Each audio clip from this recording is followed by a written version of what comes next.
So we are coming to section 210. So it is only in the court having original jurisdiction, proceedings for taking cognizance of an offence may be instituted. So we have seen the meaning of the word cognizance first. Cognizance,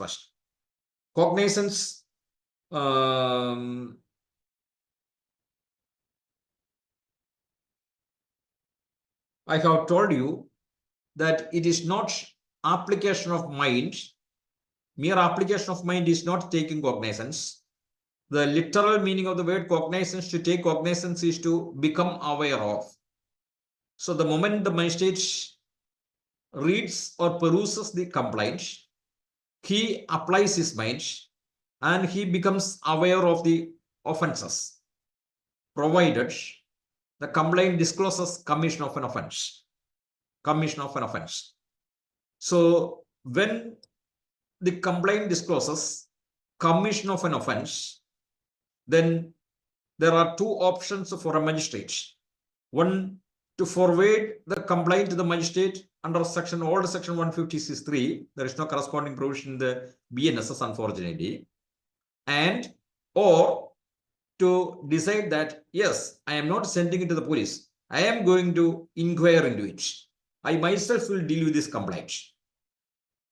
This position, that is where the magistrate decides to deal with the complaint himself, it amounts to taking cognizance. The latest decision on the point is AR 2024 Supreme Court 3863.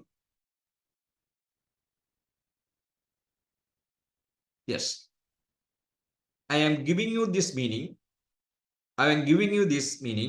Only in relation to a complaint. But in relation to a final report or police report, the position is different. We will discuss it later.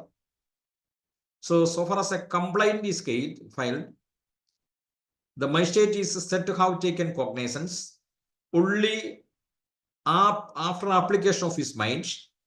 He decides to deal with the case himself.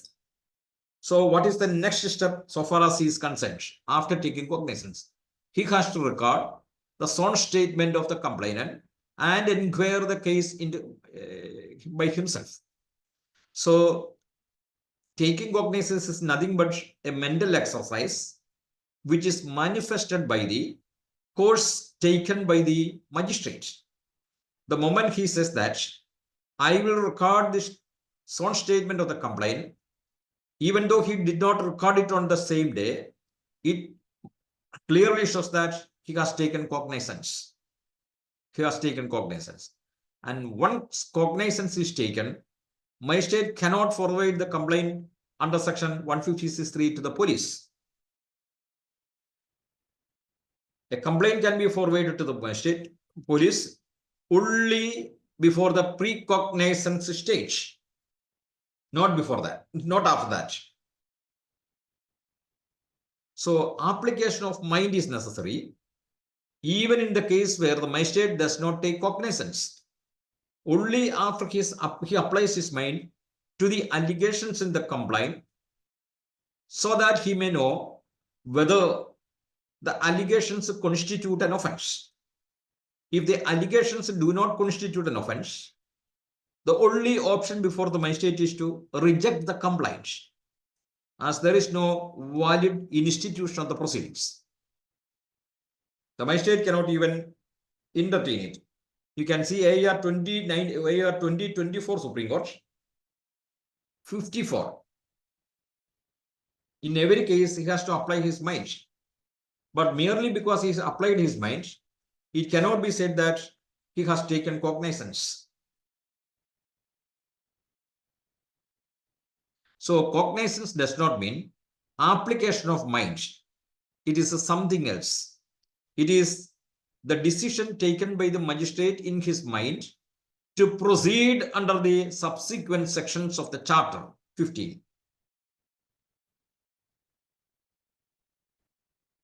So next we have to understand the meaning of the word court having original jurisdiction, court of original jurisdiction.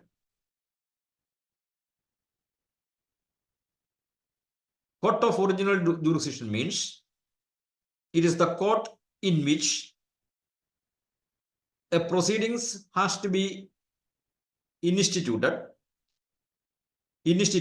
for the first time for taking cognizance of an offense. So which court under the BNSS is court having original jurisdiction?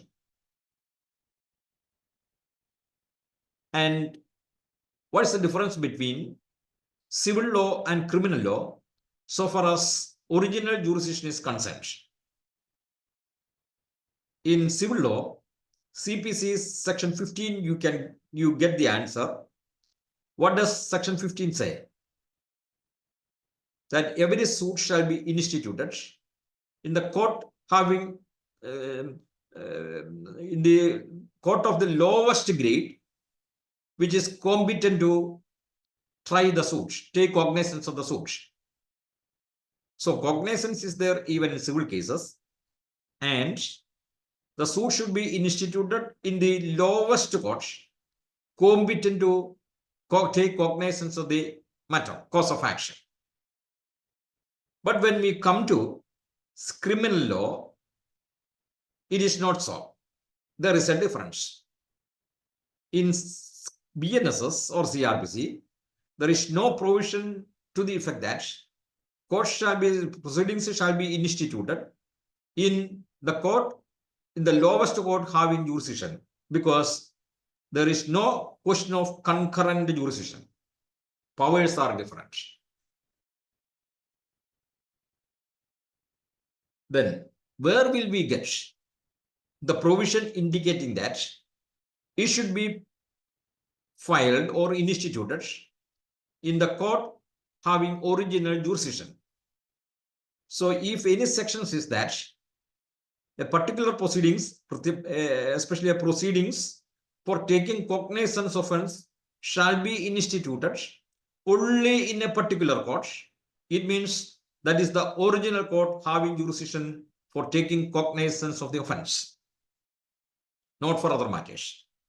So is there any provision which says that a complaint, that is the proceedings for taking cognizance, shall be instituted in a particular court?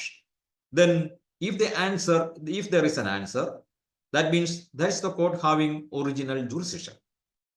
So that for that we have to read subsection 2 of section 210. Yes, subsection 2 of section. Yes. The Chief Judicial Magistrate may empower, sorry, it is not a subsection. Yes, subsection 2 of section 2. The Chief Judicial may empower any magistrate of the second class to take cognizance on subsection 1 or such offences as are within his competence to inquire into trial. So we know that second class magistrate is the lowest grade. Magistrate is the lowest grade. But here it says that only if a second class magistrate is empowered to take cognizance on a complaint, it can be instituted. So we can say that second class magistrate court is not the ordinary court. It is not the ordinary court having jurisdiction. Now you come to section 210 subsection 1. Subsection 1. Yes, this is the section which says which court has original jurisdiction. Original jurisdiction so far as cognizance on a complaint may be taken. Subject to the provisions of this chapter, any magistrate of the first class and any magistrate of the second class, especially empowered in this behalf, under subsection 2 may take cognizance of any offense. So the court which is invested with the power to take cognizance of an offense on a complaint, again I stress the word complaint, on a complaint, is judicial magistrate of the first class. Unless a second class magistrate is empowered to do so, he cannot take cognizance of an offense on a complaint. So in the ordinary course, it is the first class magistrate who is invested with the power to take cognizance, and that court is the court having original jurisdiction for taking cognizance of an offence on a complaint.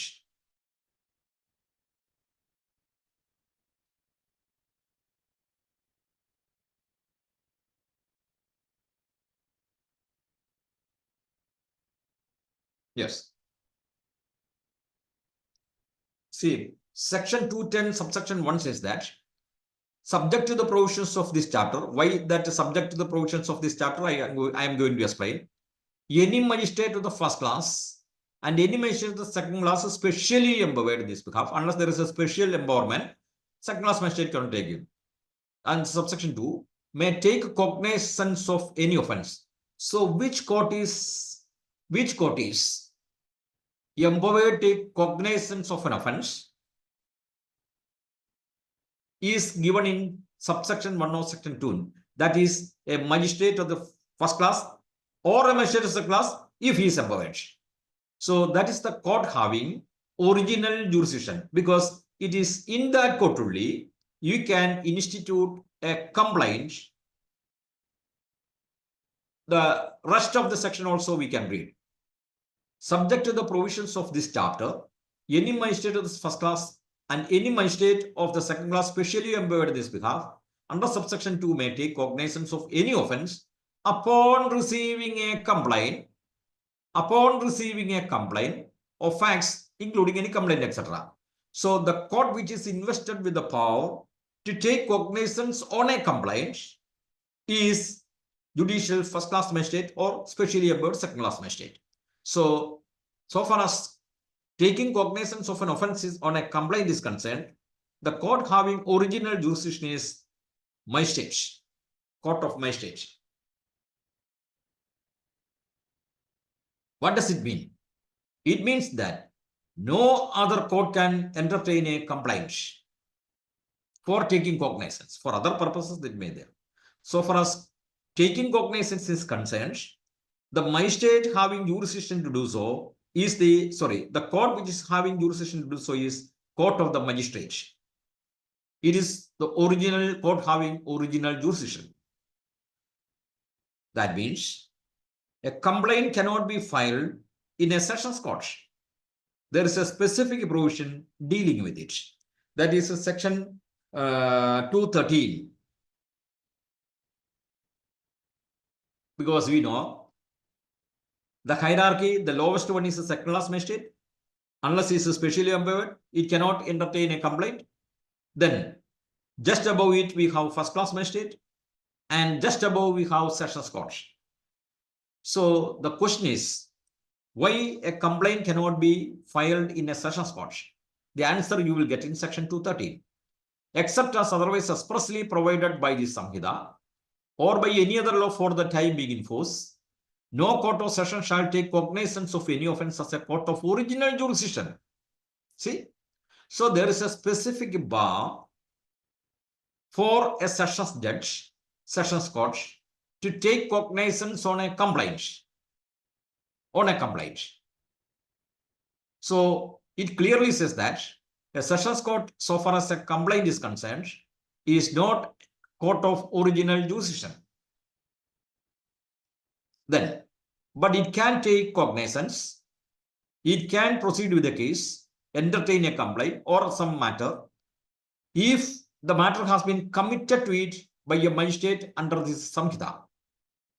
So sufficient for us to say at this stage that the court having original jurisdiction for taking cognizance on a complaint, again I stress the word complaint, is magistrate court. Sessions court cannot take cognizance on a complaint. So whether it is on a complaint or otherwise, a sessions judge is prohibited from taking cognizance of an offence. Even on a complaint or even on a police report, a sessions judge is not supposed to take cognizance unless the case is committed to that court. What is the meaning of the word committal? We will explain. So this prohibition, you can see there are two decisions. 1983, Volume 2 SEC 372.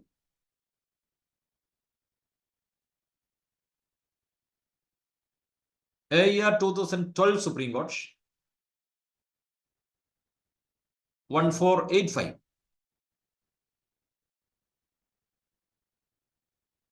So not only on a complaint, but also on the police report, a sessions judge cannot take cognizance at the court of original jurisdiction unless it is committed. So that means you have to come to the sessions court only through the magistrate court. You cannot directly approach a sessions judge with a complaint or a police report. This is subject to exceptions. Which are the exceptions we shall see later. So for the time being, for our purpose, you just understand that a complaint has to be instituted for taking cognizance of an offense only in a magistrate court. And that court is the court having original jurisdiction.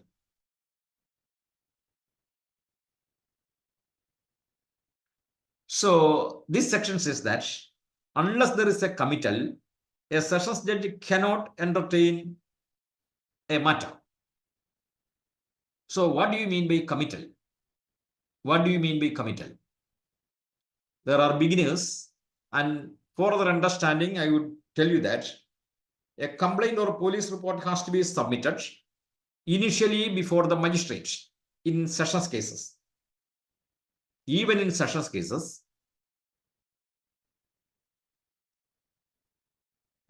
the complainant has to file, or in the case of police report, the police have to file the police report in the court of the magistrate. Even police cannot directly approach a sessions court. So there is no direct access to a sessions court. So hierarchy we have seen: second class magistrate, first class magistrate, sessions judge, high court. So it is just like a multi-storied building. You have to first come to the ground floor, then to the first floor, then to the second floor, and then to the third floor. You cannot have direct access to the top floor. But this is subject to exceptions. Okay. So the proceedings have to be filed, submitted, even in sessions cases, before a magistrate only. And what is the duty of the magistrate? The magistrate will check whether the papers are in order.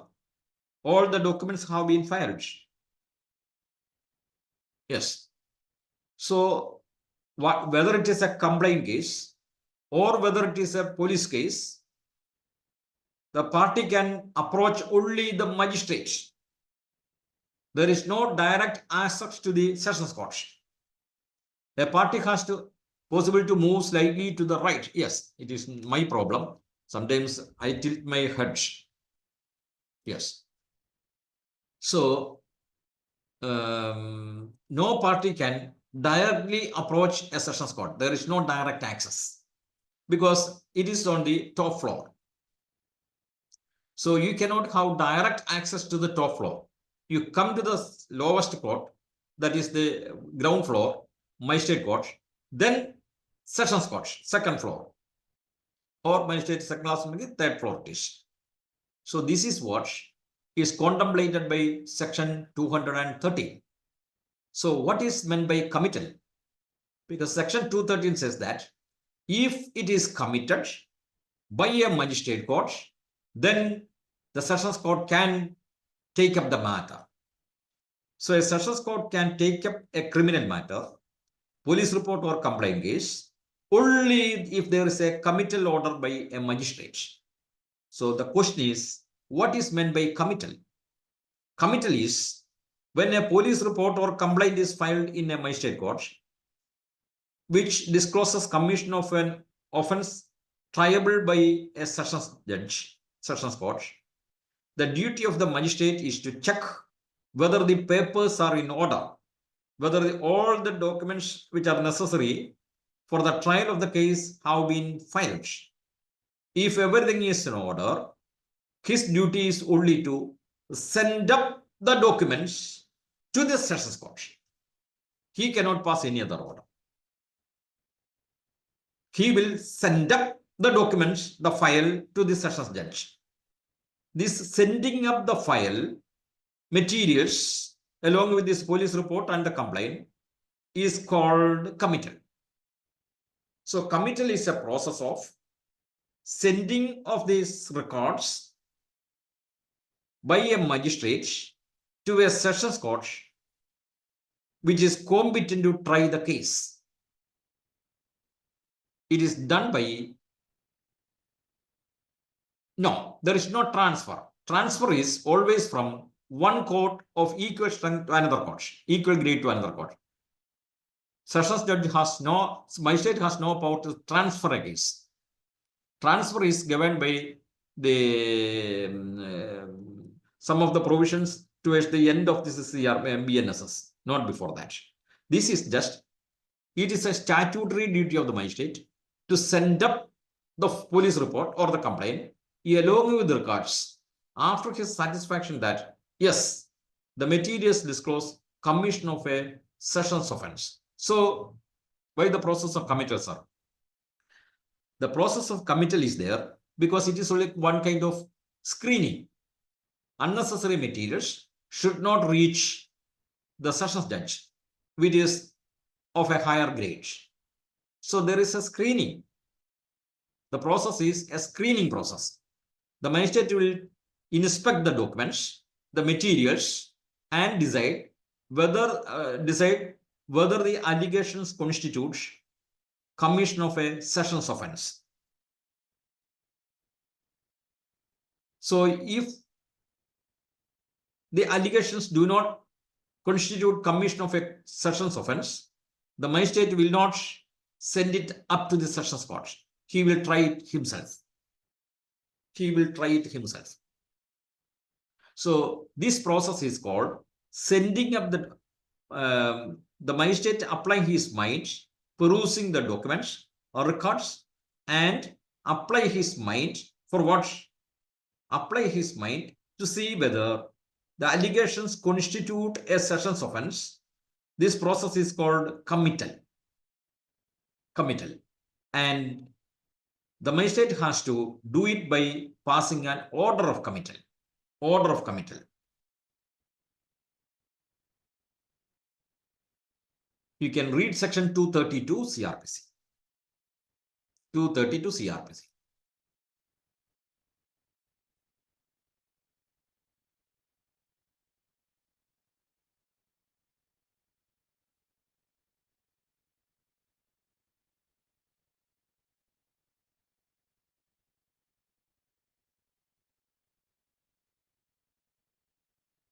Sorry, not CrPC, but BNSS. I just wrongly mentioned it.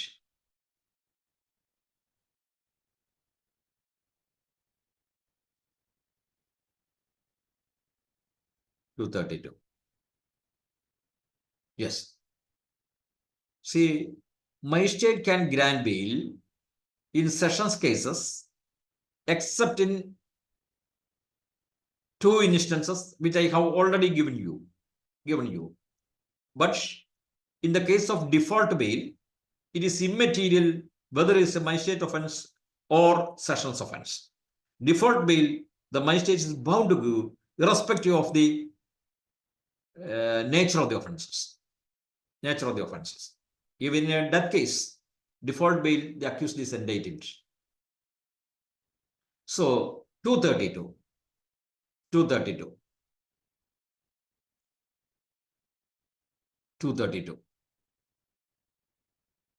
When in a case instituted on a police report or otherwise, the accused appears or is brought before the magistrate, and it appears for the magistrate that the offence is triable exclusively by a court of session. So The magistrate, after perusing the records, after applying his mind by perusing the records, materials placed before him, he comes to the conclusion that a sessions offence has been disclosed. Then what he should do? He shall commit, after complying with the provisions of section 230 or section 231, that is giving records etc. to the accused, the case to the court of session. So here commit means send up the case to the sessions court, and subject to the provisions of Sanhita relating to bail, remand the accused to custody until such commitment has been made. So here what we have to notice is only this: the process of committal is mentioned in section 232A. So it is a sending of the records to the sessions court, because the case involves commission of a sessions offence. Yes. So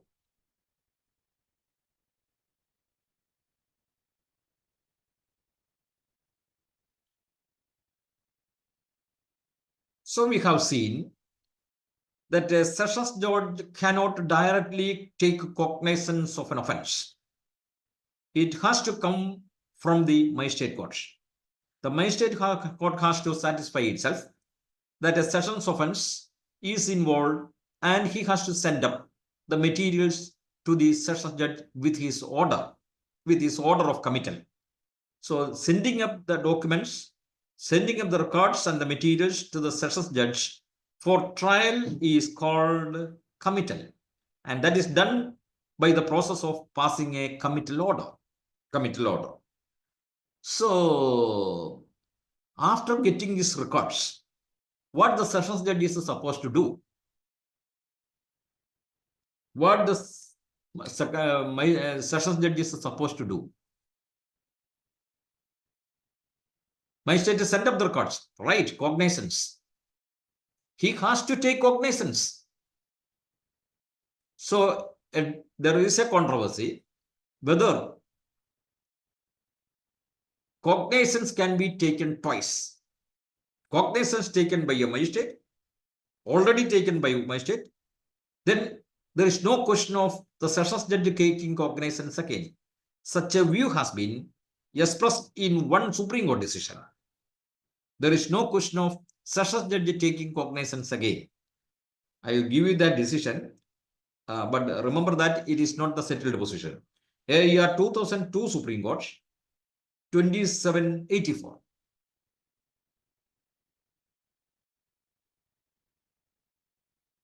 But a different view has been taken, that is year 2016 Supreme Court, 2266,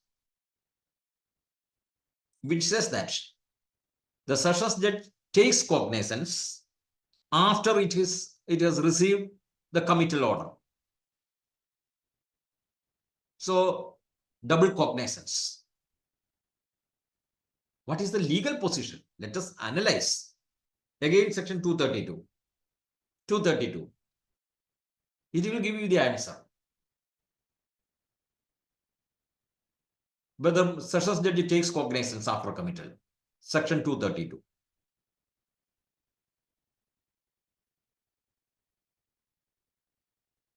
I will give you.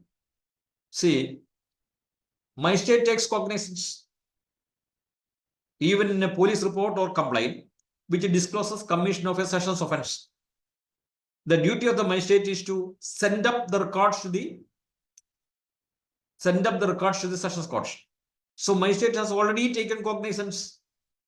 So a judge has expressed the view that only once cognizance can be taken in a case.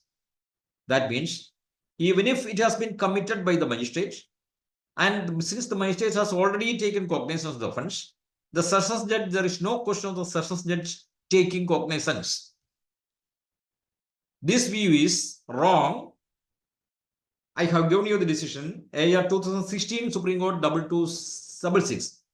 So let us see whether after the committal order, yes, after the committal order, whether the sessions judge takes cognizance. What does the BNSS say about it? See, read it. When in a case instituted on a police report or otherwise, that is complaint, the accused appears or is brought before the magistrate, that on summons or otherwise, arrest, and it appears to the magistrate that offence is triable exclusively by the court of session, he shall commit, after complying with the provisions of the case to sessions court, subject to the provisions of this Samhita relating to bill, remand the accused to custody until such commitment has been made. Commitment has been made. Now you read section 213. So it has reached the sessions court. What does section 230 say? The 213. 213.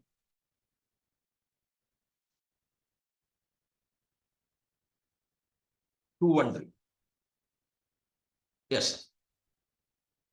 See, the heading itself shows cognizance of offence by court of session. It reaches the court only after committal. 232. This state, though it is in section 213, and the order of committal is mentioned in section 232, the first stage is section 232. So, section 232, under section 232, a sessions judge receives the order. Then 213 applies. It says that, except as otherwise provided by this Samhita or by any other law for the time being imposed, no court of session shall take cognizance of any offence. So, what does it mean? What does it mean? The sessions judge takes cognizance in a committal also. So, it is clear that when a case is committed to a court of session, the sessions judge takes cognizance. So, the first decision of the Supreme Court, 2002 Supreme Court 2784, patently wrong. Patently wrong. So, the section itself says that the sessions judge takes cognizance of an on committal of a case. The heading itself is cognizance of offence by court of session. And always remember that. Under private complaint, two procedure is the same. The magistrate has to pass order of committal. Order of committal. So we will just discuss it later. So for the time being, you just understand that even in complaint case and police case, unless there is a committal order by the magistrate, before whom only the proceedings can be filed initially, a sessions judge can take cognizance of the offence. Yes. So, but this section says, except as otherwise expressly provided by the Samhita. So let us see whether there is an exception to this rule. This contains the ordinary rule. The ordinary rule is that unless there is a committal order by the magistrate, because magistrate is the original court having jurisdiction, court having original jurisdiction. So you first approach magistrate. He will send it up to me after screening. So, but the ordinary rule, there are exceptions, is the order of magistrate committing the case to sessions court amounts to taking cognizance. No. Only after magistrate has taken cognizance, he can proceed with the case. He can proceed with the case. He can commit the case only if he has taken cognizance of the offence. That means he has taken judicial notice, and he decides, or he comes to the conclusion, yes, the allegations constitute a sessions offence.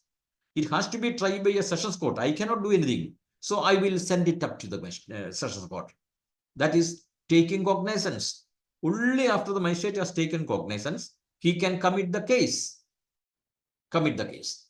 So here's ordinary rule. You come to the sessions court only through the magistrate court, because that is the court of having original jurisdiction.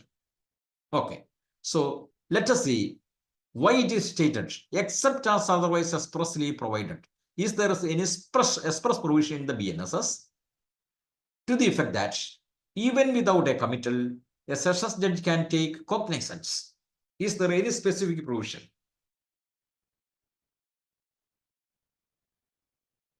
There is a specific provision where a sessions judge is right. A sessions judge is empowered to take cognizance even without a committal. Very exceptional case. You can see it in subsection 6, section 222.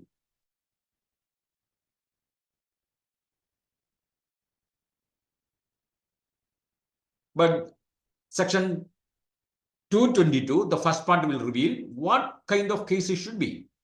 222, subsection 1. Prosecution for defamation. No court shall take cognizance of offence punishable under section 356 Bharatiya Nagarik Sanhita except upon a complaint made by some person aggrieved by the offence. So this section deals with defamation cases.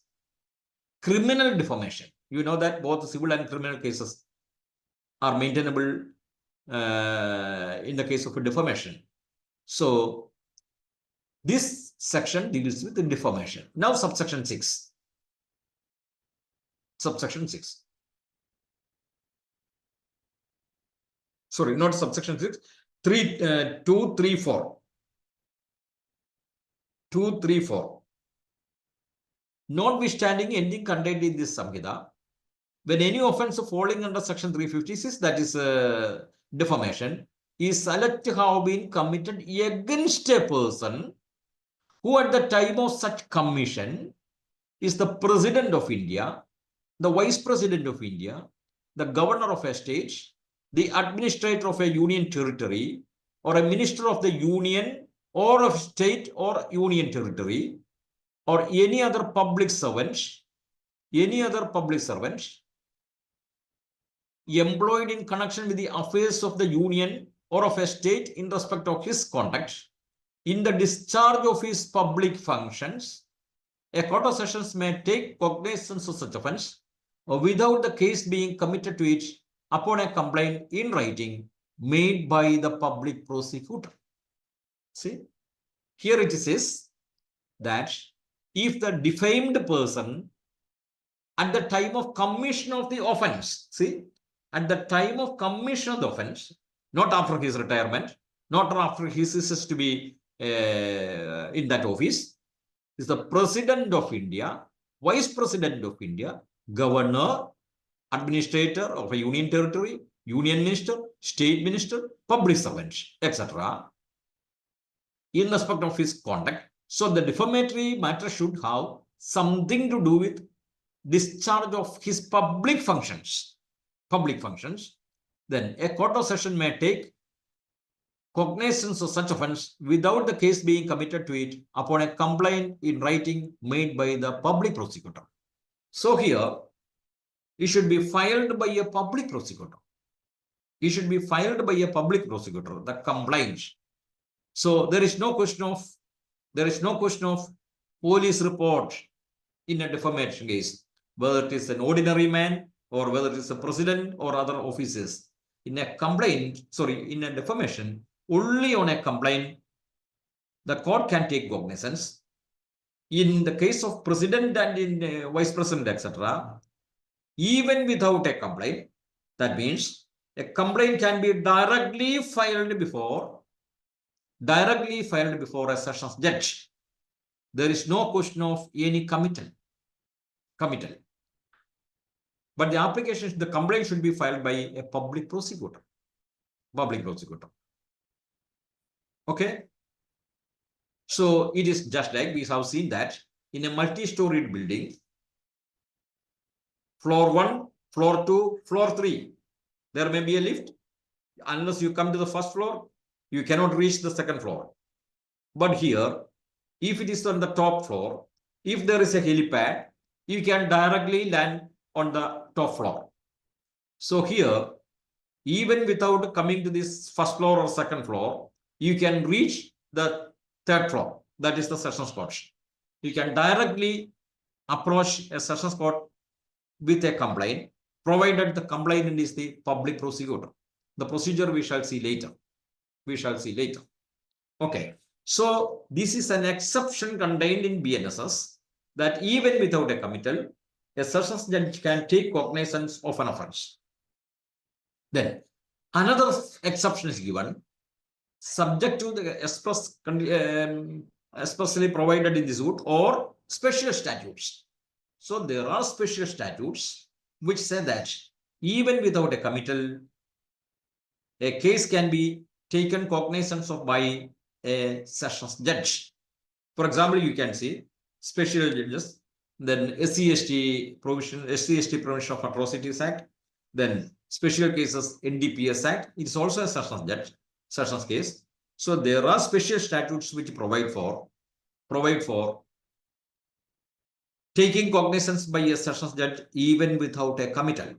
One instance in BNSS, that is defamation of president, etc., but always in connection with the affairs of the state, that is public functions, discharge of public functions. But remember that subsection 2 is only an enabling provision. It does not say that only on a complaint filed by a public prosecutor, sessions court can take cognizance of an offence. Because subsection 6, you can see subsection 6, nothing in this section shall affect the right of the person against whom the offence is alleged to have been committed to make complaint in respect of that offence before a magistrate having jurisdiction or the power of such magistrate to take cognizance of the offence upon such complaint. See? So subsection 2 is only an enabling provision. The president or the vice president need not come to the court. Union minister, state minister, administrator, governor, they need not come to the court. The prosecutor can file a complaint. And this does not mean that they do not have a personal right. The personal right of the defamed person, that is the aggrieved person, is not affected by subsection 2. So subsection 6 says that in spite of that provision, subsection 2, the defamed person, the aggrieved person has the right to file a complaint in his personal capacity before a magistrate. And the magistrate is competent to take jurisdiction. So this is a special provision enabling a prosecutor to file a complaint against an accused who has defamed a public servant in this connection with the discharge of his public functions. This does not take away the personal right of the aggrieved person to approach a magistrate with a complaint or the power of the magistrate to take cognizance on such personal complaint. Right? So we have seen, first we saw that the court having original jurisdiction in entertaining a complaint is magistrate court, whether it is first class or second class, it depends upon the, if it is second class, only empowered magistrate can do it.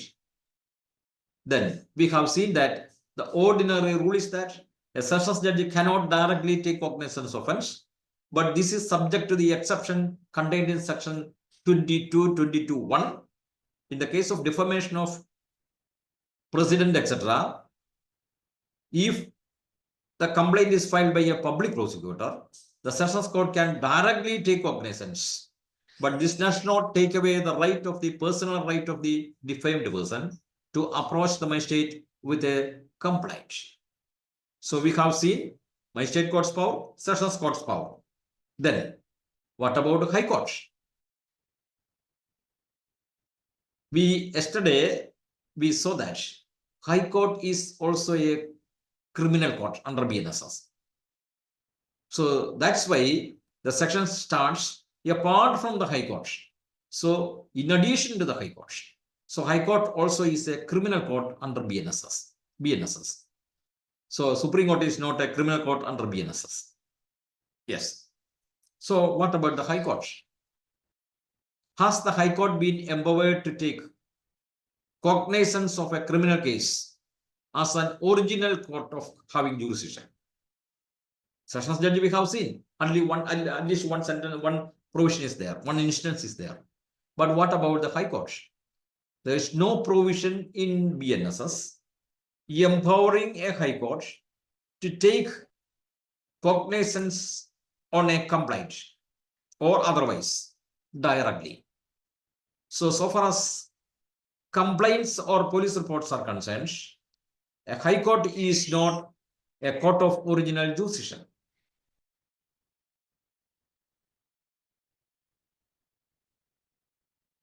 And once it so happened that the chairman of the Bar Council of India, the Supreme Court came to the conclusion that he committed an offense. And the Supreme Court directed registration of a case against him. What does it mean? The Supreme Court took cognizance of the offense and passed the order for proceeding against him. Later, what happened? Later, the Supreme Court realized that they have no power to take cognizance as it is not an original court having jurisdiction. Section 21 says that the offenses under this may be tried by the High Court. May be tried, but there is no empowerment. There is no empowerment. Yes. That's why I told you that it is a criminal court, but there is no provision enabling, empowering a High Court to take cognizance of an offense as a court of original jurisdiction. Even the Supreme Court does not have such power. No, public interest litigation is a different one. That is under the Constitution, not under the BNSS. That is under BNSS. It's not a case of a criminal case. Yes. So, only Magistrate Court has the power to take cognizance as a court of original jurisdiction. Sessions Court, ordinary rule.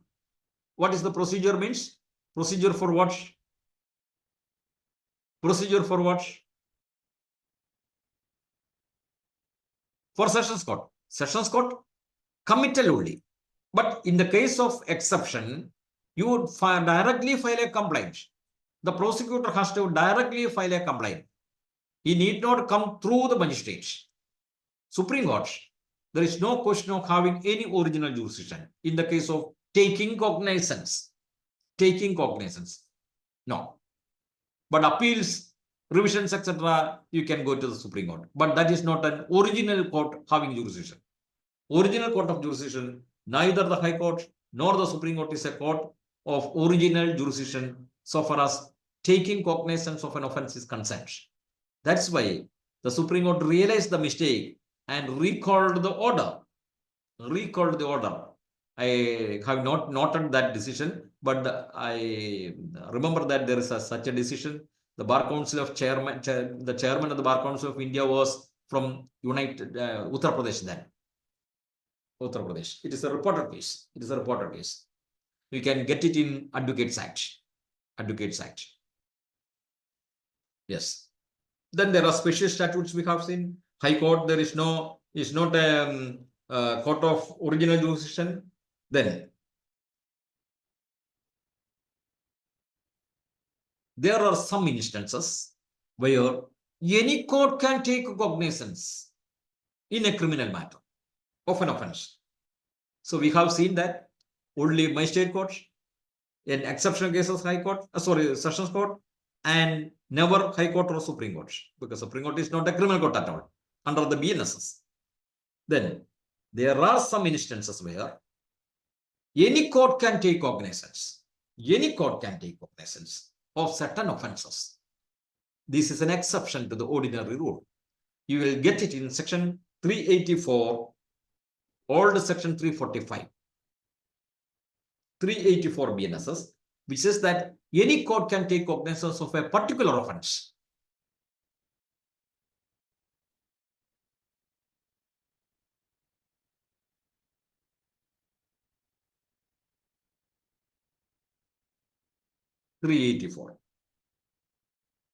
Yes. Procedure in certain cases of contempt. So it's a case of contempt, criminal contempt. You know that there is a classification: civil contempt and criminal contempt. Civil contempt is nothing but a disobedience of an order of a court. Disobedience of a civil court or a court. That's all. Civil contempt. There are specific provisions for it.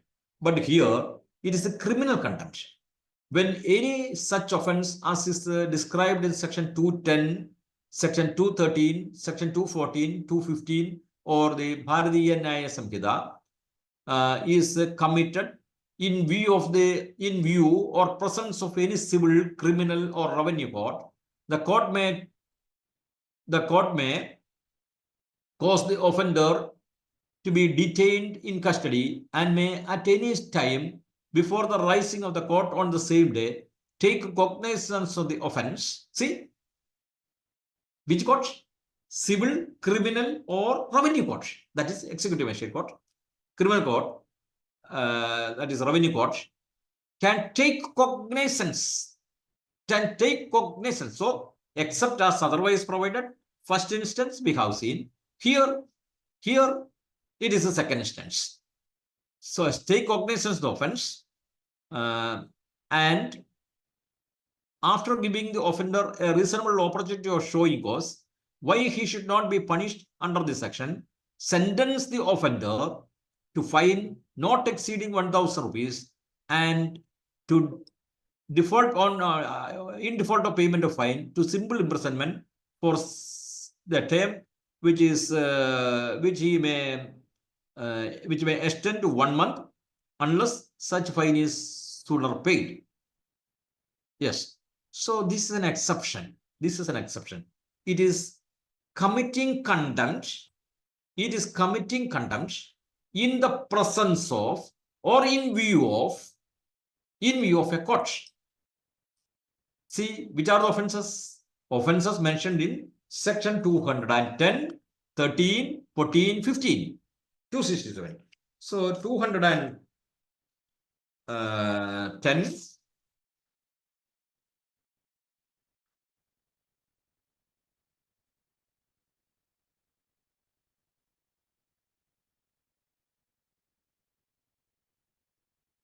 210.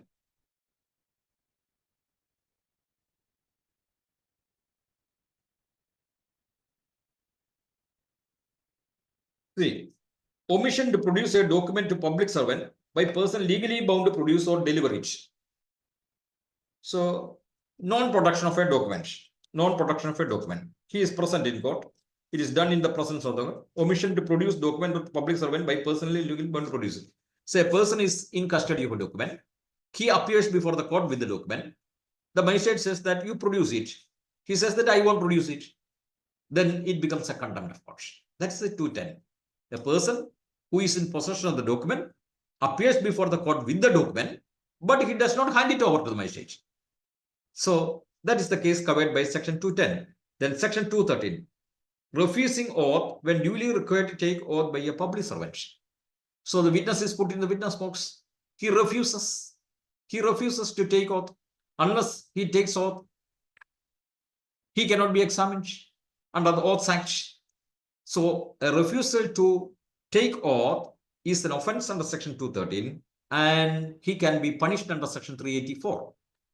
Even if it is a revenue court, even if it is a civil court. 214. Being legally bound to state the truth and refusing to answer public servant authorized to question. So he refuses to answer, state the truth, and refusing to answer the public servant authorized to question. He refuses. The magistrate asks him, why, or what is the, puts a question to him. He does not answer the question. Then he can be punished under section 214. 215. Refusing to sign a statement made to a public servant when legally bound required to do so. After his own statement was recorded, he refuses to. What do you mean by cases are opposite? Yes. Even after, yes. See, nobody will invoke this provision. This is a drastic provision. But it does not happen. It does not happen in court. Okay. Now it is a 267, I think, the last section mentioned. 267. 267. So let us see what is 267.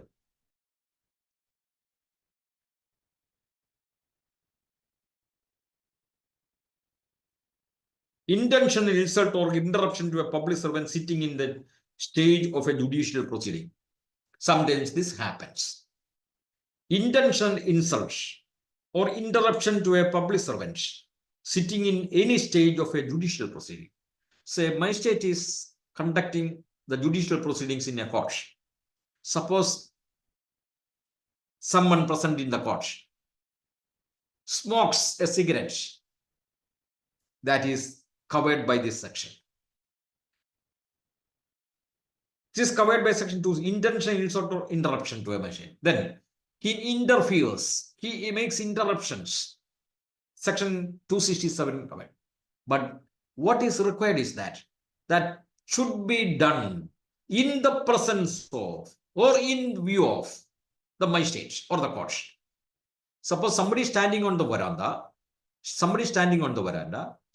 smokes a cigarette, but the magistrate or the court cannot see it. But the peon of the court says that somebody is smoking on the veranda.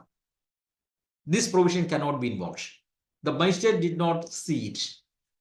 So it should be done in view of or in the presence of the court. Then only section 384 is attracted.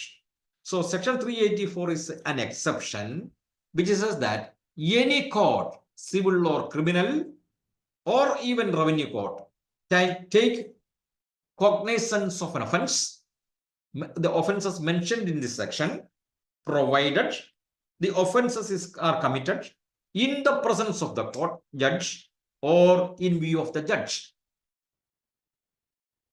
See, somebody is making interruptions. No, it is not a question of smell. The offense is smoking. This offense is not smoking. Merely because the magistrate got smell of this smoke, he cannot punish. So, because I remember such a case arose in Kerala. Somebody was smoking on the veranda of the court. That the subject then invoked this provision. The High Court said that no, you cannot do it because you did not see it. You only saw the smoke, or somebody reported that he is smoking on the veranda. Then this section is not attracted. Section 267 BNS is not attracted. So reported cases in Kerala. So that is why I specifically mentioned that. Yes. So suppose an SDM, executive magistrate, is holding a court.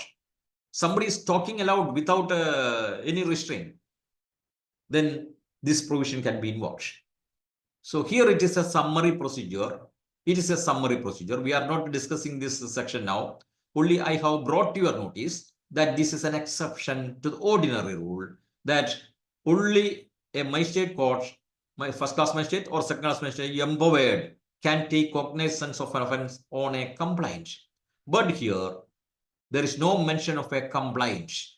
There is no mention of a complaint. It simply says that the magistrate can or the court can take cognizance. There is no question of a complaint here. But complaint can be, otherwise we will discuss it later. At the present, for the present, we need not discuss it. So we have seen, we were discussing taking cognizance till now. Nothing else. We were discussing taking cognizance. For that, which court can take cognizance? That is only a court having original jurisdiction. Ordinary, it is the judicial first class magistrate or the second class magistrate. And exceptional case of sessions court. And in no case, high court. But except on a complaint, even otherwise on a complaint, any court, including civil, criminal, revenue, can take cognizance of an offense mentioned in section 384, provided it is committed in the presence of the court, the presiding judge. Okay. So now let us see, we have seen the meaning of the word cognizance. It is taking judicial notice and deciding to proceed under the BNSS by the judge himself, by the magistrate himself. Yes. Now let us see how do cases originate in a magistrate court? So, unless there is a case before a court, there is no question of the magistrate taking taking cognizance. So, how do cases originate in a magistrate court? Should originate, because it is the first instance court having original jurisdiction.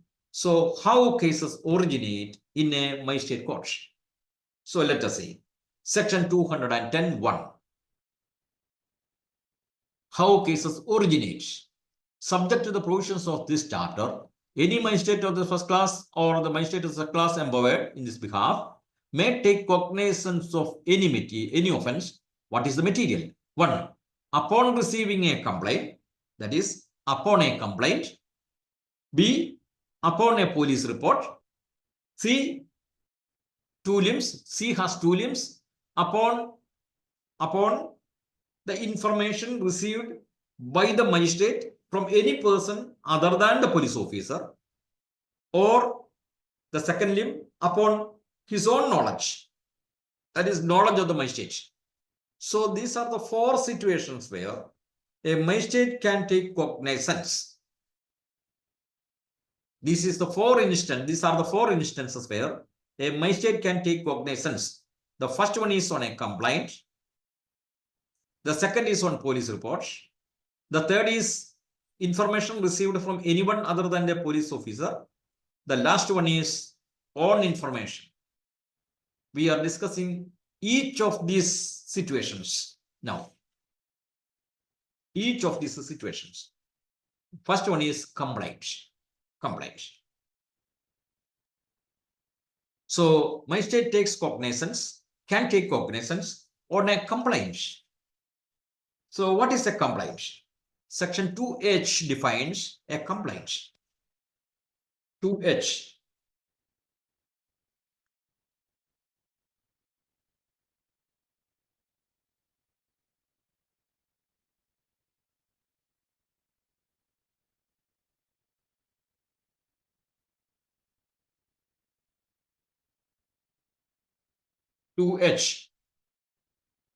Complaint means any allegation made orally or in writing to a magistrate with a view to his taking action under this Samhita that some person, whether known or unknown, has committed an offence but does not include a police report.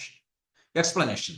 A report made by a police officer in a case which discloses after investigation the commission of a non-cognizance shall be deemed to be a complaint, and the police report by whom such report is made shall be deemed to be the complainant. So, in fact, what is a complaint? It is nothing but an allegation. An allegation is the complaint. Complaint means any allegation. But what should be the allegation? What should be the allegation? What should be the allegation? That somebody has committed an offense. Somebody has committed an offense.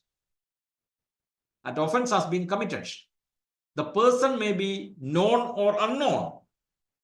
The person may be known or unknown. Wait, let us see. See. So, the complaint, the definition of complaint deals with 2 kinds of complaints.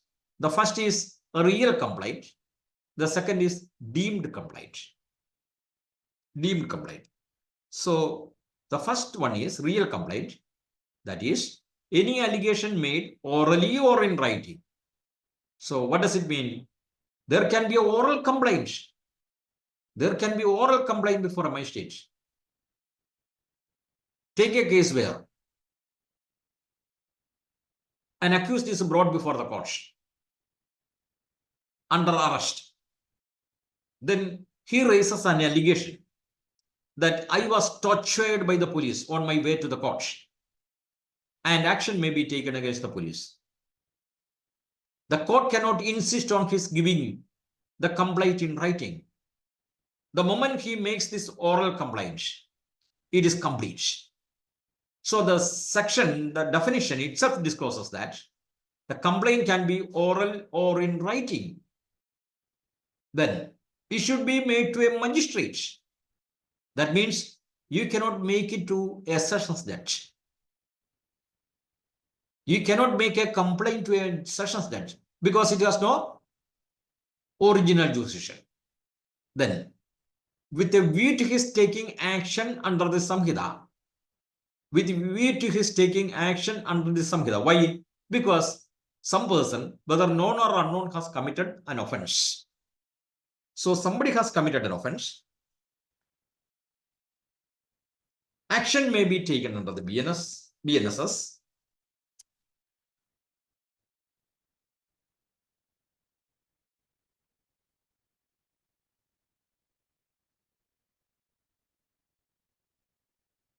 Yes. And known or unknown. So it is sufficient to say that my pen has been stolen. My pen has been stolen. That is sufficient. So action may be taken. That is sufficient. It is a complaint. I don't know who committed it. That is sufficient. So here, the thrust is on. You raise an allegation, but it should be viewed that he is taking action under this Samhita. What action? Cognizance. Cognizance. Or forwarding it under section 156(3). So that is the action that is contemplated by, on receiving a complaint. The action to be taken by a magistrate is either forward it to the police under section 156(3) old, or take cognizance and proceed. This is the action to be taken if there is a valid complaint. So, with a view to his taking action, and an allegation is made with some other intention, it does not amount to a complaint. So, I will give you an example. A young lady, she was a witness in a court. She did not appear on receiving summons. The magistrate issued an arrest warrant against that woman, young lady. And on the next posting date, she appeared. The magistrate asked him, why you did not appear on the last posting date? And her response is this: my husband beat me up. I lost one tooth in my lower jaw. So what does it mean?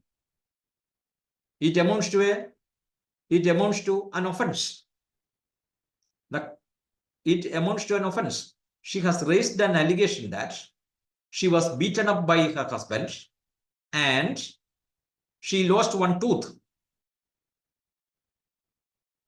So it amounts to an offense. The question here is whether the magistrate can take cognizance, treating it as a complaint. It can be oral also. The complaint can be also oral. She raises an oral allegation that her husband tortured her, assaulted her. The question is whether the allegation raised by her is a complaint. Can anyone give an answer? Why? Why? Why it is not a complaint? See, always ask 3 questions. What, how, why? So you are right. She was giving an explanation for her non-appearance. See, why she raised that allegation? Not with the intention of the court taking action against her husband, but she raised that allegation only as an explanation for her absence on the last posting date. So the magistrate cannot treat it as a complaint, right? So if the allegation has been raised only with the intent of the magistrate taking action under the BNSS, it amounts to a complaint. All allegations are not complaints. All allegations of committing an offense are not complaints, but allegations raised with the view to the magistrates taking action under the BNSS alone amounts to, yes, why it is sorry? Why you showed sorry? that she was beaten up. So, sir, by mistake, he typed Yes. something by mistake Okay, in the okay, chat. okay. So it is true that she was beaten up.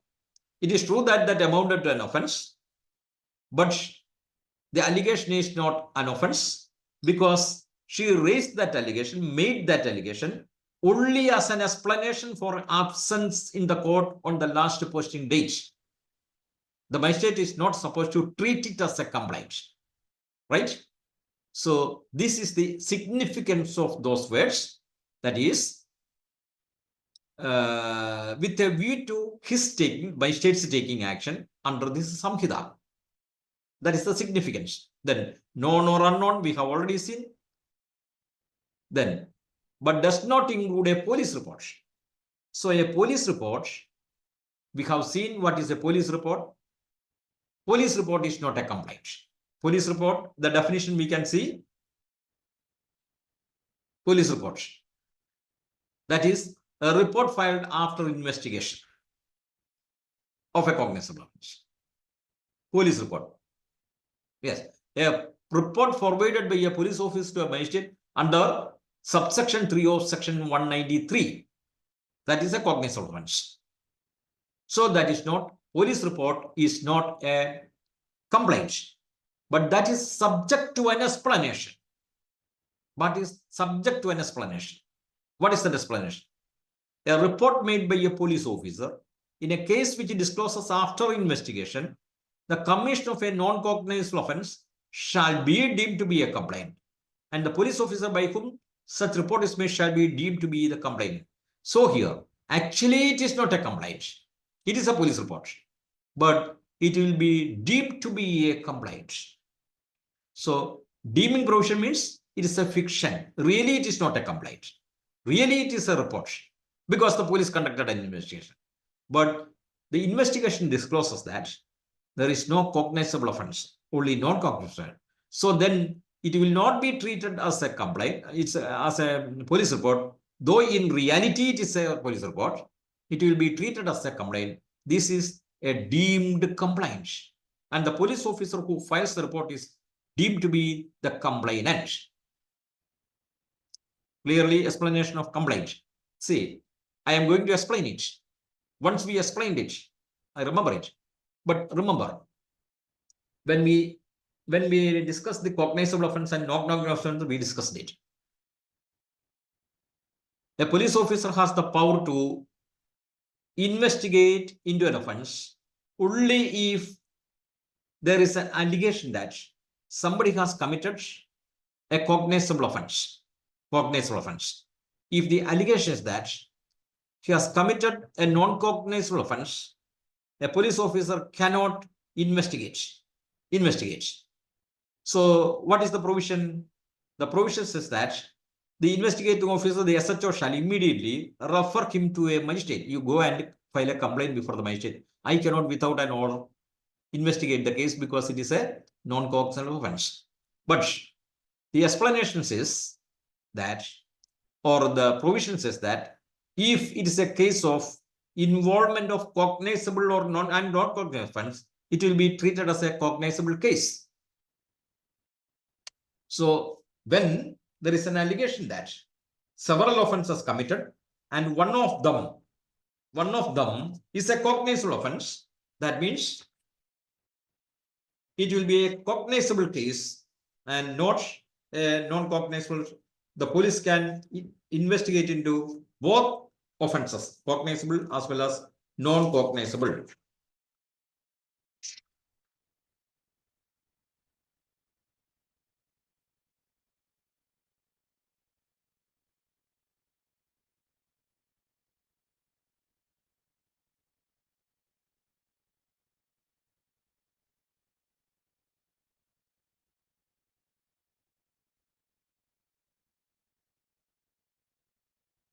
That is 174 subsection 4. 174 subsection 4. Information as to non-cognizable offenses, non-cognizable cases and investigation of such cases. Subsection 4, 174 subsection 4. Where a case relates to two or more offenses, several offenses, of which at least one is cognizable, the case shall be deemed to be a cognizable case. Even though some offences are non-cognizable, it will be treated as a cognizable offence, and the police officer has the power to investigate into every offence. There is no question of separation. At least one of the offences is a cognizable offence. The police officer gets the power to investigate into every offence, including the cognizable offences and non-cognizable offences. That is what section 174 subsection 4 says. So let us take the case where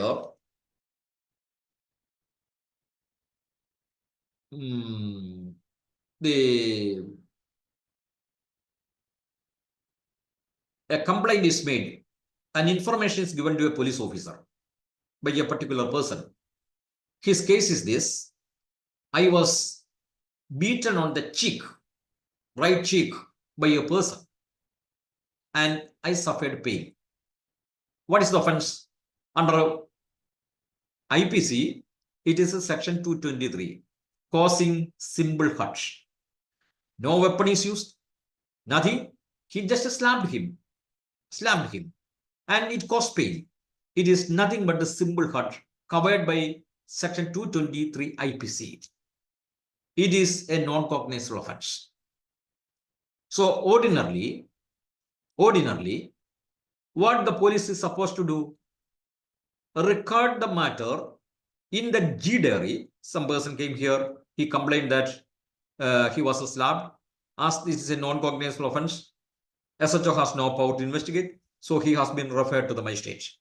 Judiciary entry that will close the matter. But this police officer wants to see that this matter is taken up by him for investigation. What he will do? An unscrupulous police officer, he wants to collect some money from this complaint, or he is interested in the matter because of some extraneous consideration, either some political influence, or what he will do? He will say, he will add a cognizable offense. And the simplest thing for him to do is to say that I was wrongfully restrained by catching hold of my collar, by catching hold of the collar of my shirt, and then he slapped him, because 341 wrongful restraint. Wrongful restraint. So that is a cognizable offense. So in such cases, this offense also will be added.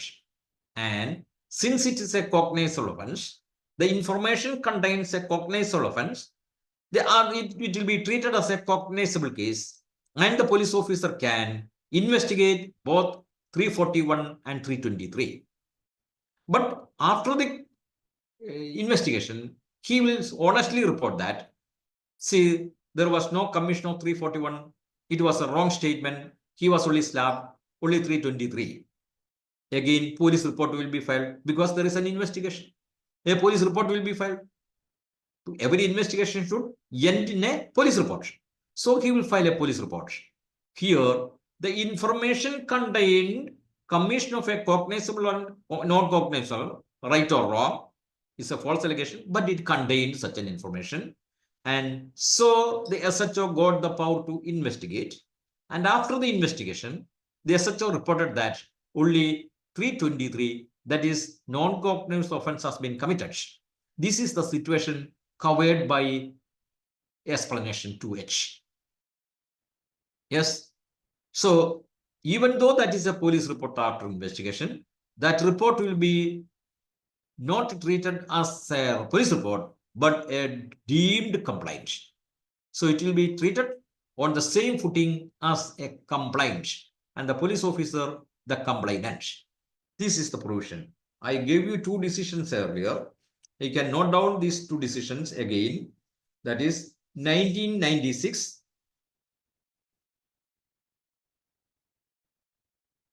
11 SEC 557, 2010, 15 SEC 725. So what is a deemed complaint? Deemed complaint. In essence, evidential value of that. It has no evidential value. A police report has no evidential value because I have already told you that police report is nothing but the opinion of a police officer. Opinion of a police officer is not of any value. No, it has no value at all. So that is a deemed complaint. So if a question is asked what is a deemed complaint, this is the answer. Or who is the deemed complainant? The answer is that a police officer who files a report after investigation into a cognizable case, reports that only non-cognizable offense has been committed, that the police officer is a deemed complainant. Deemed complaint. So deemed complaint and deemed complaint. So section 2H should be read along with section 2H should be read along with section 174 subsection 4. Yes. So what is the complaint we have seen?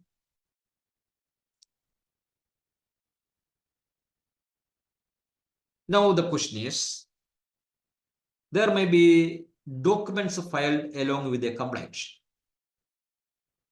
The documents filed along with the complaint. Suppose a complaint was prepared by a person who was not competent to prepare a complaint. There are some omissions in it. But these facts find a place in the documents filed along with the complaint. So in fact, it does not find a place in the complaint. That is an omission. But it finds a place in the document filed along with the complaint. What is the result of it?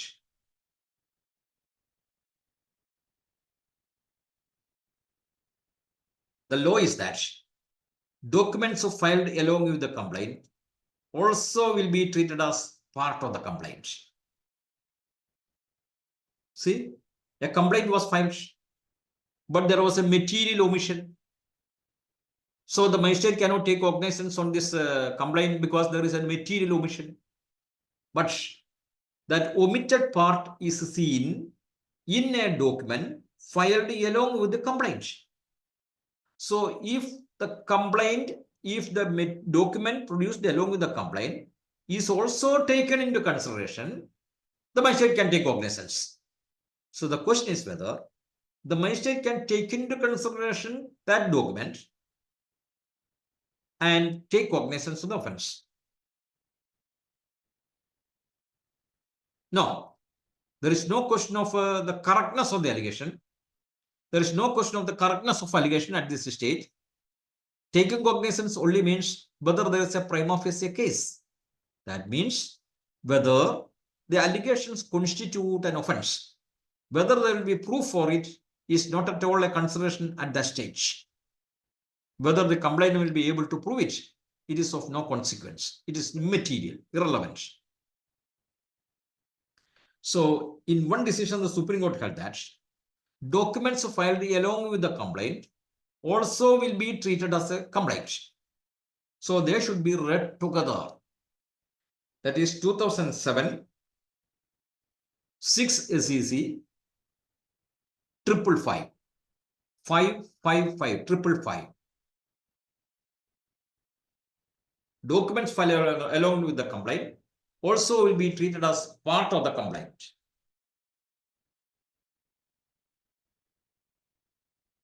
Then, judicial application of mind not a part of the finding whether true or not. No, the truth of the allegations is not at all a consideration at that time. That is to be decided after the inquiry or the trial. Truth of the allegation. The court is not concerned with the truth of the allegation when the complaint is received or taken cognizance of. So also a police officer is not concerned with the correctness of the information. It is sufficient for him to see whether the allegations constitute disclosed commission of an offense. That's all. Truth of the allegation is not at all a concern.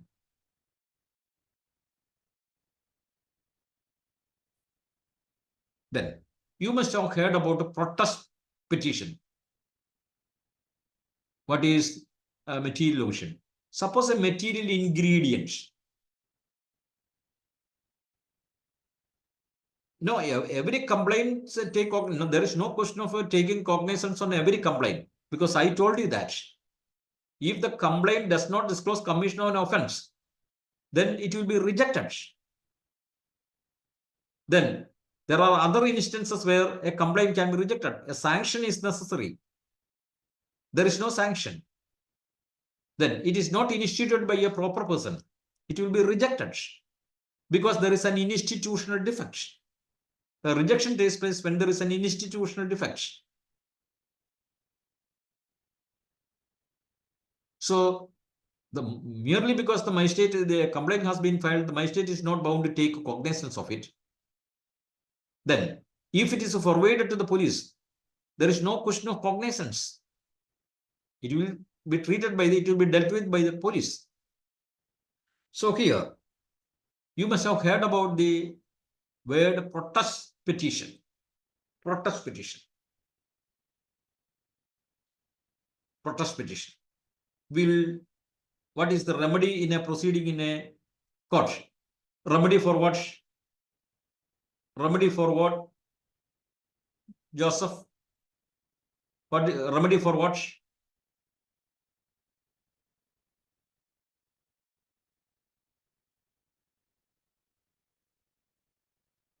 See, when documents are filed along with the complaint, even if something is lacking in the complaint, that will be queried by the documents. Suppose an essential ingredient, 482 has nothing to do with it. 482 has nothing to do with this matter. Yes. So always remember that documents filed along with the complaint also form part of the complaint. They will be taken together as one document. That's all. That's the principle behind it. Then a protest complaint or protest petition. Whether a protest petition is a complaint. Protest petition. What is a protest petition? Suppose after the investigation, the SHO, the police officer, files a report that there is no evidence for commission of the offense. So they are closing the matter. Closure report is filed. Closure report. No offense is revealed. Or some offenses are revealed, but they are not the offenses alleged by the victim or the informant. They are only less serious offenses, minor offenses. Then in such cases, the victim or the informant can file a petition before the magistrate stating that the investigation is not honest, the investigation has not been effective, the investigation has not been regularly conducted. So that petition objecting to the police report and a petition, I will give you a petition raising an allegation that or raising an objection to the police report is called a protest petition. A petition raising objection to the police report is called a protest petition. And if the protest petition satisfies the requirements of a complaint, the magistrate can treat it as a complaint. Otherwise, it is a mere petition. All the ingredients for a complaint should be there in a protest petition. Then it will be treated as a complaint. Year 2024 Supreme Court.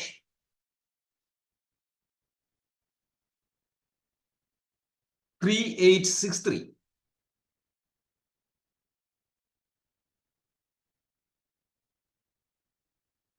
Year 2024 Supreme Court 3863. We will be dealing with this matter again when we consider the proceedings by the magistrate. Accused can file protest petition. No, there is no question of the accused filing a protest petition. No. The accused has no role because it is in his favor. No accused will file a protest petition because it is in his favor. And if there is a finding against the accused in the final report, there is no question of his filing a protest petition. Yes.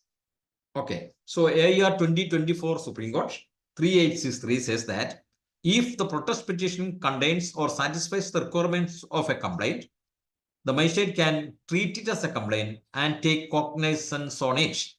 Otherwise, it will continue to have the status of a petition only, not a complaint. A petition other than a complaint. And as you know, a complaint should be a signed document. The complaint should contain the signature of the complainant. Suppose he omitted to sign it. He omitted to sign it. What is the consequence? The view taken by the Supreme Court is that it is sufficient that his sworn statement is taken. So even if a complaint is not signed, if a sworn statement of the complainant is taken, the magistrate can take cognizance of it. An unsigned complaint also can be on an unsigned complaint also cognizance can be taken provided his sworn statement is recorded. That is AIR 2013 Supreme Court 426. Yes. And I have already told you that to constitute the allegation a complaint, it should disclose commission of an offense. It should disclose commission of an offense. And a petition is different from a complaint. Complaints are also petitions, but if they satisfy the requirements of the BNSS, it is called a complaint. It is called a complaint. So somebody filed a complaint, but it is styled as a petition or application. The word complaint is not used. What is the consequence? In the last case, what was held in the last case? Last case is that the complainant failed to sign the complaint. He omitted to sign the complaint. So the question is whether the complaint should be rejected because nobody takes up the responsibility. It is not a signed one. The Supreme Court said that if it is the facts are verified by the complainant in his sworn statement, it is immaterial that the complaint has not been signed. It can be taken on file. That is what the Supreme Court has said in 2013 Supreme Court. So here a complaint was filed, but the label was an application. The question before the Supreme Court was whether it can be taken cognizance of. The Supreme Court said that merely because a wrong label is put on it, you cannot say that it is not a complaint. If it otherwise satisfies the requirements of a complaint, even though it is labeled as an application, it will be a complaint. So wrong use or use of wrong label is no ground to reject the complaint. 2013, Volume 6 SEC 384.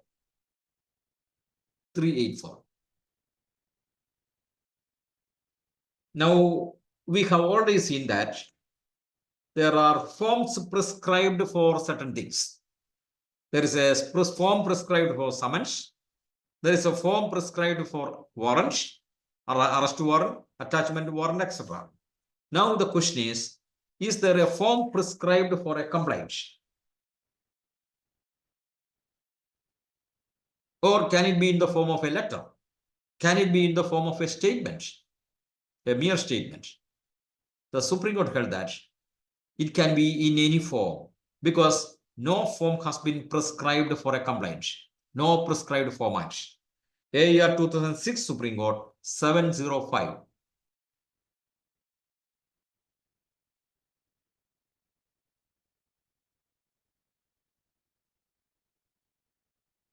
Yes, another interesting question arises in this connection is whether a complaint can be amended. Because in civil cases, there is a specific provision for amending a pleading. There is a specific provision, or this is Rule 17, right? So it specifically mentions the power to order amendment, allow amendment. Is it possible for a criminal court to order amendment of a complaint, allow amendment of a complaint? The answer is, in an ordinary case, there is no question of amendment with court permission. That is the question, whether the court can permit amendment of a complaint. Ordinarily, a complaint cannot be amended after it is filed.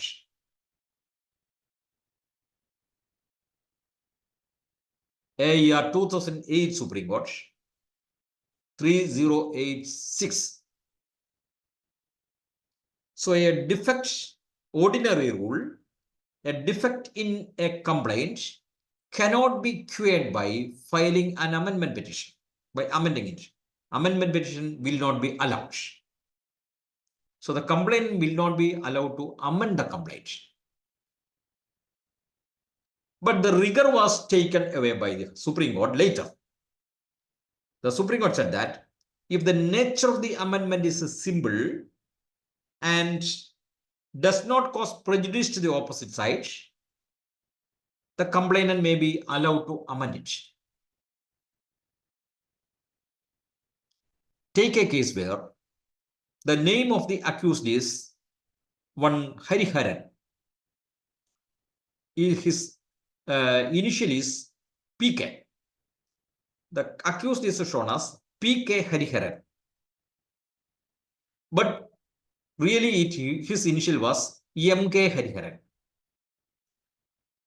The complainant realized it only after the complaint was filed.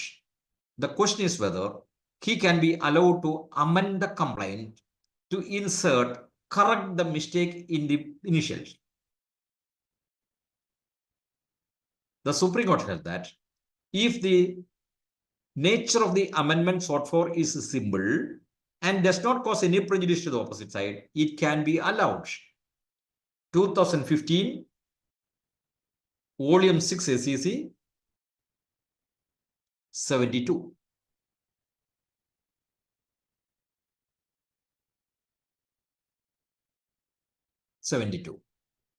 And now there is a provision in that is BNS section 232. Section 232. Yes, section 232 BNS.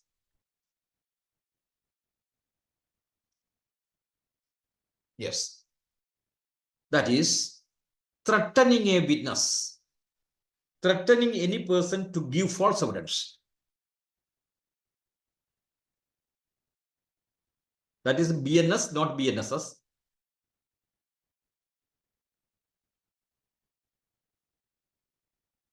This is BNSS. BNS 232 is an offense. Yes. Yes, right.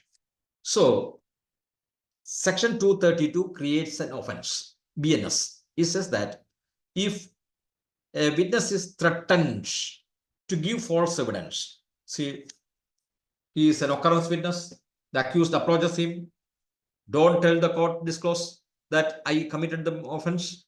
So you tell the court that you did not see it. You did not see it. Then it is an offense under section 232. Section 216 BNSS says that a complaint may be filed by such witness. 216. See, a witness or any other person may file a complaint in relation to an offense under section 232 of the Bharatiya Nagarik Samhita.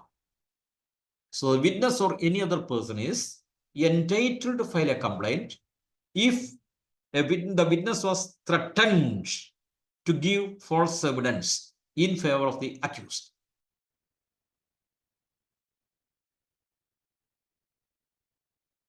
Yes. So this is the beginning. That is we have discussed only the first part of the complaint. What is a complaint? What is a complaint? What are the characteristics of complaint? Whether it can be oral, and what is a deemed complaint, and whether amendment is possible. And these facts we have discussed.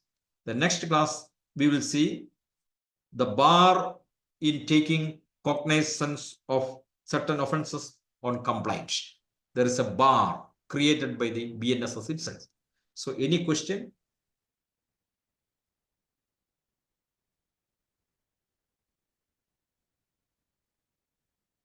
Any question?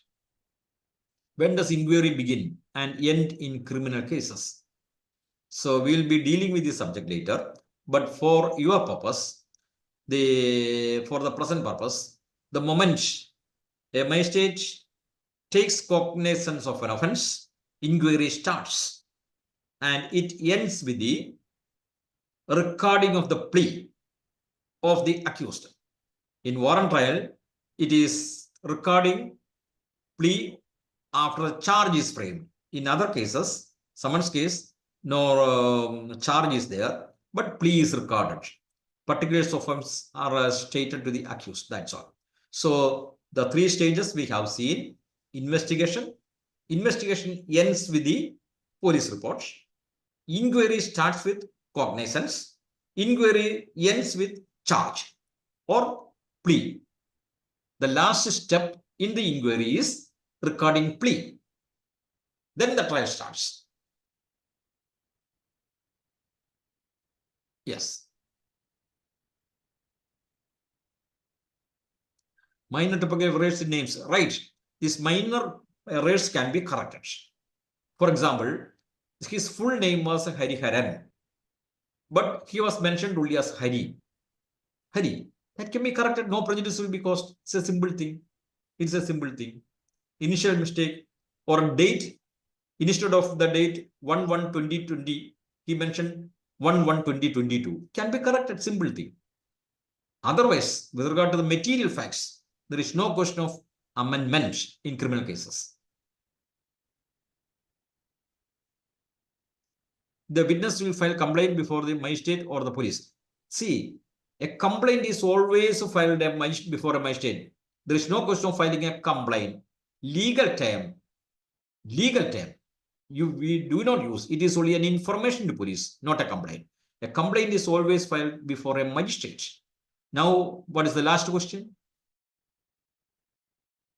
So now with BNSS, jurisdiction is done away. So the question is incomplete. Joseph, I request you to type complete question, please. Then, sir, there is a question by Neha. In what way can criminal matter reach High Court if it is not a court of original jurisdiction as per BNSS? It can reach in the form of an appeal. It can reach the High Court in the form of revision petition. Yes. Otherwise, no, High Court cannot take. Or 482 is there. 482 is there. Because 482 is there because there is a pending matter in the trial court. That arises from a proceedings pending in other courts. So original jurisdiction 482 not there. So now Oral is there and written is later. So in some cases, the magistrates will say that you give it in writing. Give it in writing when our oral complaint is made. So there is nothing wrong in it. Magistrate will take cognizance on the complaint in writing. So then there is a request by someone how to approach reading case laws. Reading case laws. I will tell you one thing. See, it's really a matter to be discussed, especially this young generation. We always say that our law is dynamic. Dynamic. How a law becomes dynamic? We say that our constitution is organic. It grows. It grows. 1950 constitution, even after 75 years, it requires interpretation. It requires interpretation. The very same term which was interpreted 50 years ago, again comes up for interpretation. The law becomes dynamic, or a law becomes a law grows only when it is interpreted. If there is no question of any interpretation, the law is static. It is not a dynamic. It is not dynamic. So what does it mean? What does it mean? Unless there is an interpretation, it does not become dynamic. How can you interpret it? The term life used in the Constitution, Article 21 of the Constitution, it was interpreted years and years and years ago. But later, after a few decades, the Supreme Court said that the meaning of the word life in Article 21 is different. So the meaning of a word, meaning of a term changes in accordance with the changes that take place in the human race or in society. The context, it depends upon the context. Take the case of morality. What is morality?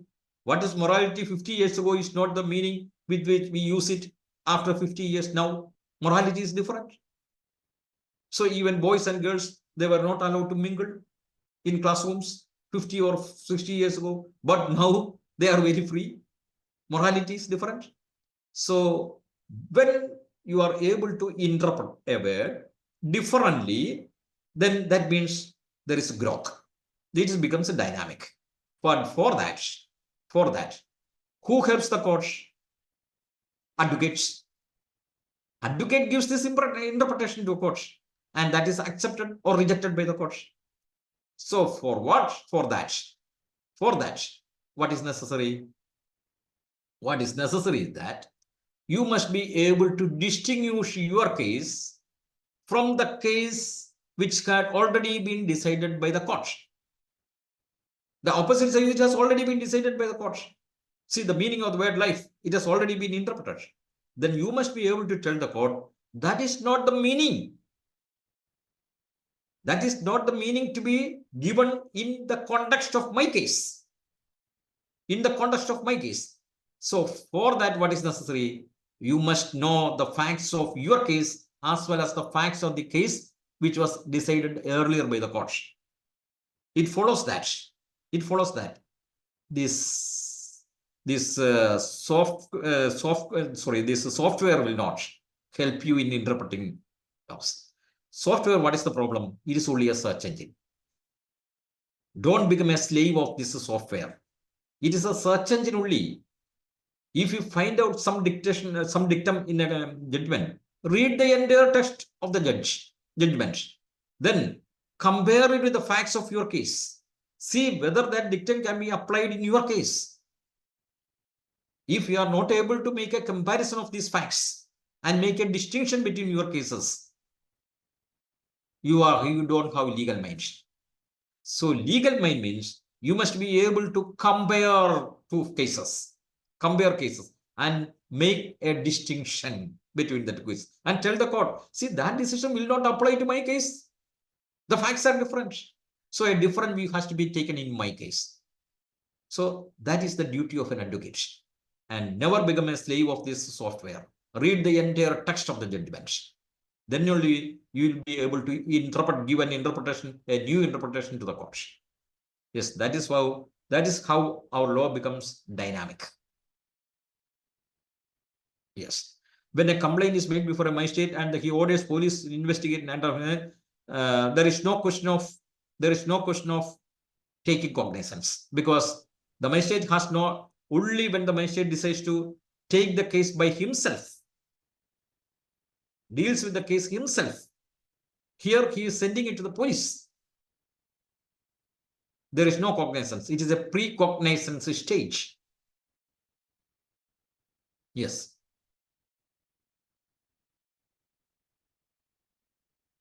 Any more question? Otherwise, we'll meet on Monday.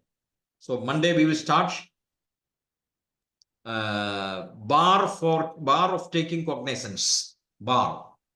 See, we have seen that magistrate can take cognizance if the allegations constitute suo moto cognizance.